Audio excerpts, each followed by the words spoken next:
In questo video ti mostrerò come ho costruito questo barbecue partendo da una bombola di GPL vuota ed usando solo attrezzi base per la lavorazione del metallo. Ti farò inoltre vedere tutti i problemi che ho risolto e le soluzioni che ho scelto per rendere questo barbecue bello e funzionale.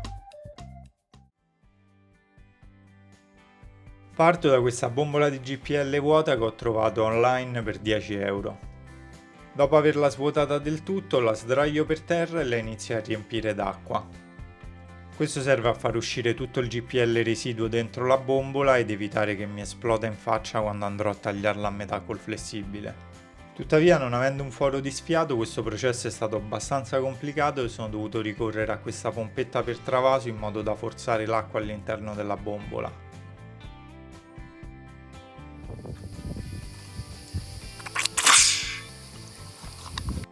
Dopo un bel po' di pompaggio sono riuscito a riempirla tutta e a quel punto l'unica cosa che rimaneva da fare era svuotarla per far entrare nella bombola aria fresca. Anche in questo caso, non avendo un foro di sfiato, l'acqua non voleva uscire e quindi ne ho creato uno io col trapano.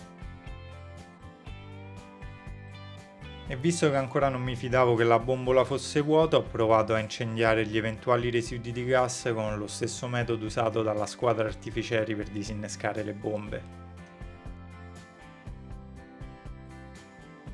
Quindi, una volta verificato che la bombola fosse sicura, ho messo del nastro carta in modo da dividerla a metà. Guanti e flessibili alla mano, l'ho poi iniziato a tagliare piano piano. Prima di tagliare l'intera bombola ho deciso di tagliare solo il lato posteriore e di iniziare a mettere le cerniere prima di avere già la bombola divisa a metà. Questo serve per facilitare il processo ed evitare di metterle magari non perfettamente allineate.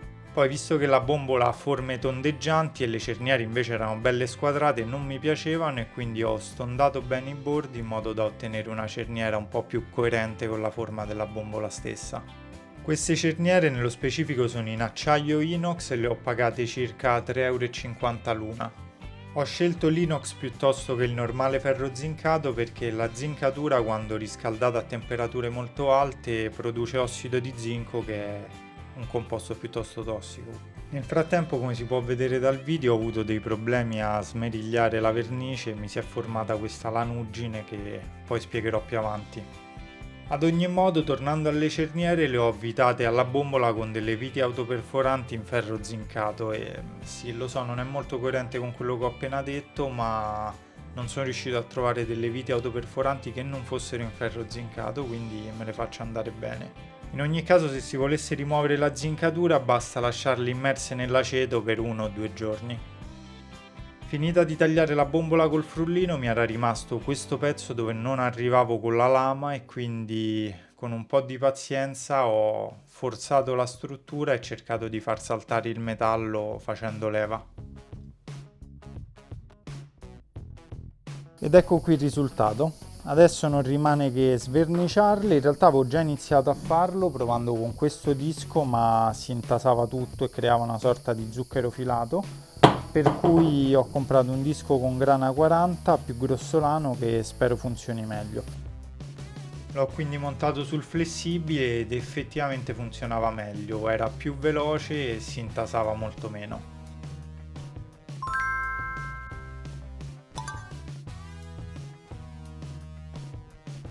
Allora, questo è il risultato dopo circa mezz'ora di levigatura. Sono riuscito a togliere la vernice praticamente ovunque, fatta eccezione per questa zona qui che non riesco ad arrivarci e questa zona qui dietro.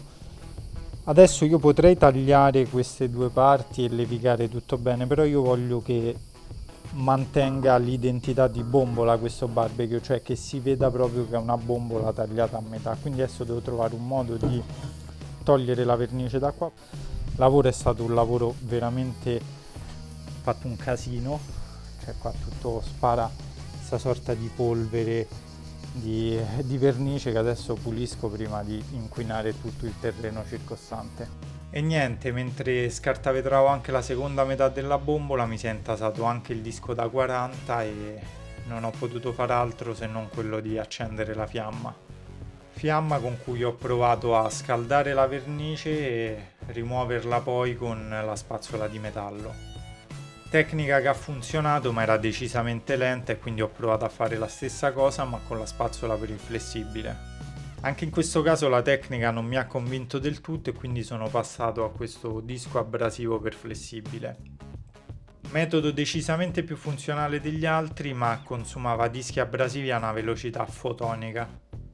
Ad ogni modo alla fine ce l'ho fatta e ecco il risultato. Senza perdere altro tempo in sverniciatura sono passato alla costruzione del buco di sfiato e ho quindi preso il primo oggetto circolare che avevo sotto mano e dopo aver segnato la sagoma l'ho ritagliata piano piano con il flessibile.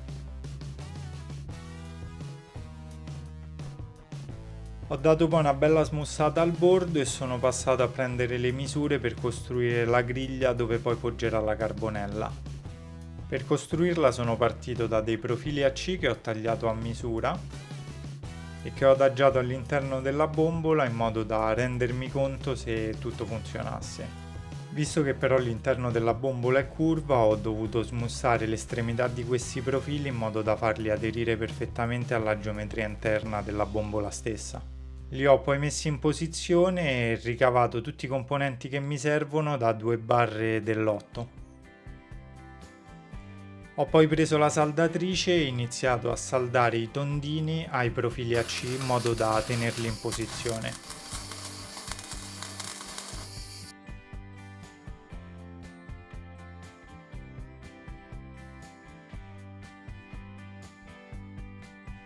Il giorno dopo ho preso la griglia e l'ho rigirata in modo da poterla saldare dal basso.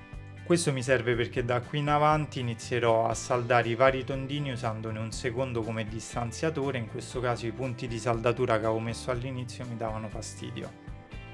Saldandoli così dal basso ho potuto rimuovere i primi punti di saldatura con il frullino.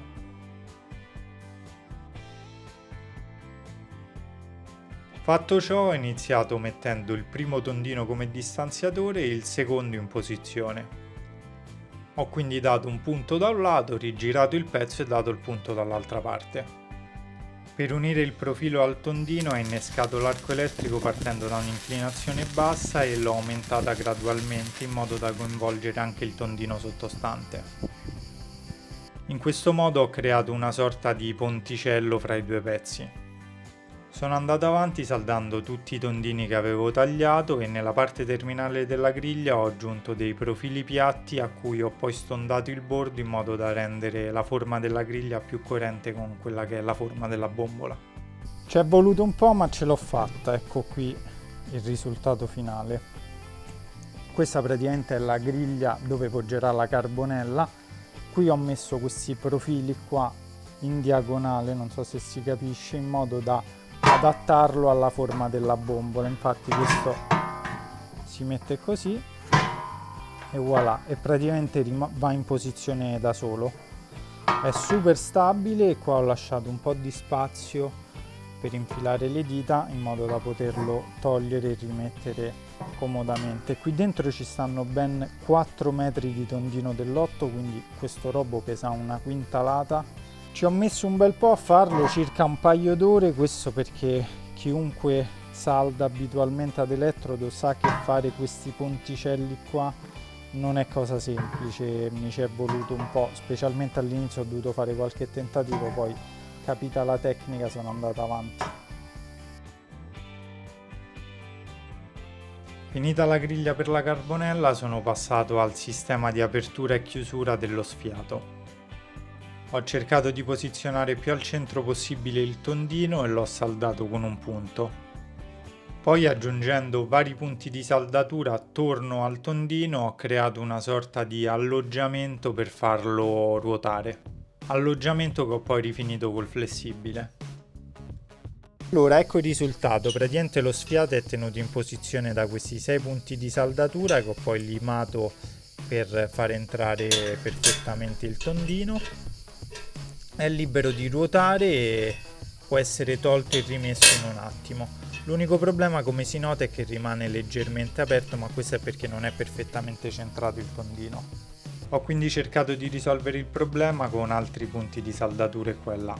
Praticamente adesso funziona così: grazie a questo puntino di saldatura che fa da stop di fine corsa, questo sfiato rimane perfettamente allineato con tutto il resto della bombola. E poi ho costruito questo gancettino che, infilandolo da sotto, aggancio questo punto di saldatura e posso aprire. Tra l'altro, lasciandolo appeso, questo rimane perfettamente aperto. In realtà rimane aperto anche se lo sgancio, però. Visto che il barbecue non si regge certo in piedi da solo, è arrivato il momento di fare la base d'appoggio. Ho quindi preso gli stessi profili AC con cui ho fatto la griglia e li ho segnati ogni 10 cm ed incisi col flessibile. Incisione che ho fatto lasciando un lembo inferiore che mi ha permesso quindi di curvare tutto il pezzo senza romperlo. In questo modo ho ottenuto 3 pezzi con la stessa identica curvatura. Poi, per ridare rigidità all'intero pezzo, ho risaldato tutte le incisioni. Per come la vedo io, questo è il modo più semplice e ripetibile per creare delle curvature su più pezzi. Con il flessibile ho poi rimosso l'eccesso della saldatura e con il disco lamellare ho poi riportato il tutto a metallo nudo.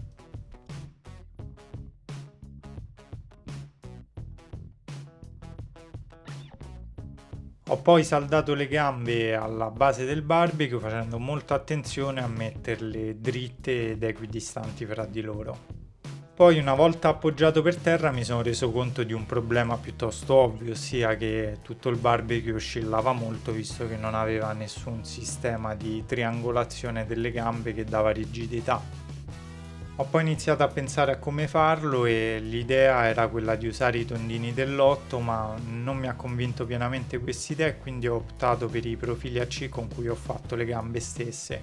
Infatti questi profili non solo sono più resistenti, ma hanno anche un peso visivo più coerente. Quindi dopo un paio di secondi di confusione sono passato a fare la stessa cosa che avevo fatto per le gambe.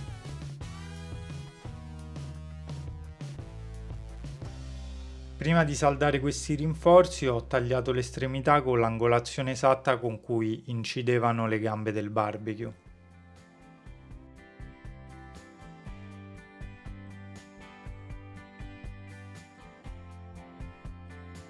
Ed ecco il risultato, che è ancora abbastanza provvisorio. Infatti, come si può vedere, la bombola è un po' storta, ma questo è dovuto al fatto che quelle due zampe ci andrà questa ruota e quindi poi si rialzerà tutta la struttura e quindi l'ho tenuta un po' storta apposta. Contento del risultato, sono andato avanti e ho iniziato a montare le ruote. Visto però che le gambe posteriori del barbecue in qualche modo divergevano, non potevo montare le ruote storte, quindi ho creato delle incisioni in modo da poter curvare il profilo, così da poter montare le ruote parallele fra di loro. Ho quindi fatto i 2 buchi dove poi andrà il perno della ruota e poi, visto che non mi piaceva l'estremità del profilo, gli ho fatto un taglio angolato in modo da rendere il tutto più figo.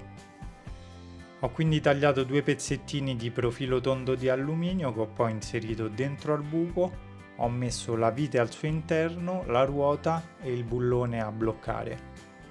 Il motivo per cui ho messo il bullone all'interno del profilo di alluminio è perché così la ruota scorre molto meglio e durerà di più nel tempo.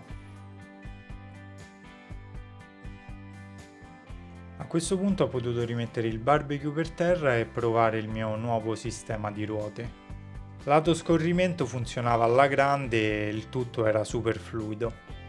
Però lato stabilità purtroppo no, infatti tutto il barbecue oscillava molto e questo probabilmente era dovuto al fatto che le ruote forzavano la struttura a flettere. Dopo essere rimasti interdetto per qualche secondo, ho costruito 3 nuovi rinforzi curvi che ho poi saldato alla struttura, come vi ho fatto vedere in precedenza. In questo passaggio gran parte del lavoro è stato quello di tagliare a misura l'angolazione dell'estremità del profilo per farlo combaciare perfettamente alla struttura. Fatto ciò, l'ho saldato alla struttura e niente, il gioco è fatto. Visto che queste due vele di rinforzo le trovo molto belle ma davvero poco utili, ho deciso di assegnargli una funzione, nello specifico la funzione di ripiano. Per farlo sono partito da questi tondini dell'8 che ho inciso ogni 10 cm con lo stesso metodo con cui ho inciso i profili AC. Questo mi ha permesso di curvarli e dargli la stessa forma delle vele di rinforzo. Ne ho quindi costruite 3 per il ripiano inferiore e 2 per il ripiano superiore.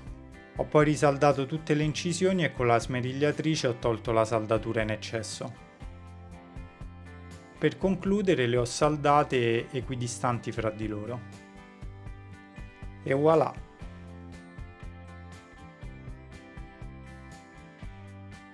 Per concludere sono passato a sverniciare le zone che non riuscivo a raggiungere col disco abrasivo e nello specifico ho usato uno sverniciatore gel che basta applicarlo col pennello e attendere qualche ora. Nel mentre che il prodotto agiva mi sono messo a costruire la vera griglia su cui poi andrà cotta la carne. Ho poi saldato sul barbecue 2 profili quadrati per creare l'appoggio per la griglia ed ecco qui il risultato. Se qualcuno se lo stesse chiedendo, il ferro nero va bene per cuocere gli alimenti, è chiaro che col tempo tende a ossidarsi, ad arrugginirsi, quindi va curato molto più spesso e possibilmente ricoperto da una patina di olio che lo protegge dall'ossigeno. Trascorse circa un paio d'ore, col pennello sono andato a rimuovere la vernice che lo sverniciatore aveva ammorbidito e poi pulito il tutto con lo Scottex. Per concludere ho fatto un bel buco sul coperchio dove poi ho messo il termometro. E dopo circa 4 giorni di lavoro ecco il risultato. Sono molto soddisfatto del risultato finale, mi piace in modo particolare la base d'appoggio con questi ripiani a forma di vela che secondo me sono molto belli, ma soprattutto mi piace il fatto che la bombola sia rimasta integra e che non sia stata snaturata la sua essenza in qualche modo. Per l'intero progetto ho speso circa 80 euro tra ferro, termometro, sverniciatore e quant'altro. In ogni caso fatemi sapere nei commenti che cosa ne pensate e spero che il video vi sia piaciuto. A presto!